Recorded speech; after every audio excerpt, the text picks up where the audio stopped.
این نمایش هنرهای مردمی نمونه‌ها از محصول مهنت دستی هنرمندان ناحیه به نام شمس‌الدین شاهین در جشن روز اویلا دقت مهمانان خارجی را به خود جلب نمودند.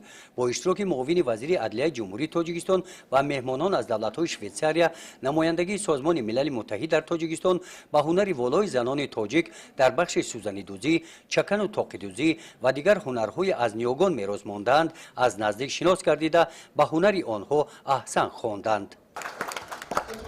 بعد نمایش هنرهای مردمی قسمت تنتنوی چهارمینی بخشیده به روز اویلا در قصر فرهنگ ناحیه دایر گردیده با اشتراک معاون وزیر عدلیه جمهوری تاجیکستان و مهمانان، رئیس ناحیه به نام شمس‌الدین شاهین ساکنان ناحیه را به این مناسبت تبریک نموده عید موقع اویلا در مستحکمی جامعه و دولت، سهم اویلا در تعلیم و تربیت فرزندان معروضه کردند.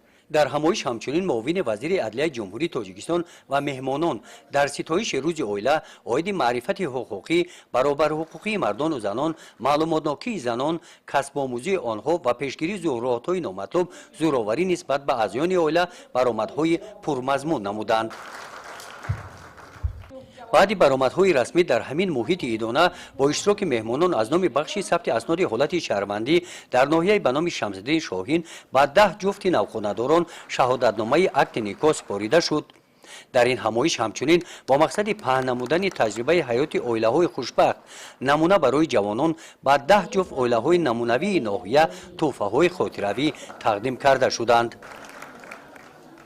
در دوره چهاربینی ها بخشیده به روز اویلا با اشتراک معاون وزیر عدلیه جمهوری تاجیکستان و مهمانان از شرایط های شعبه تولدخانه بیمارخانه مرکزی ناحیه دیدن نمودند.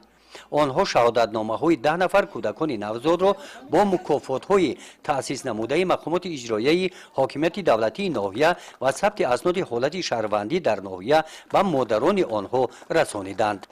در این سفر مهمانان در بخش ثبت اسناد حالت شهروندی در این ناحیه از شرایط جای کار کارمندان و رسانیدن خدمت رسانی ها به مراجعت کنندگان شناس گردیدند.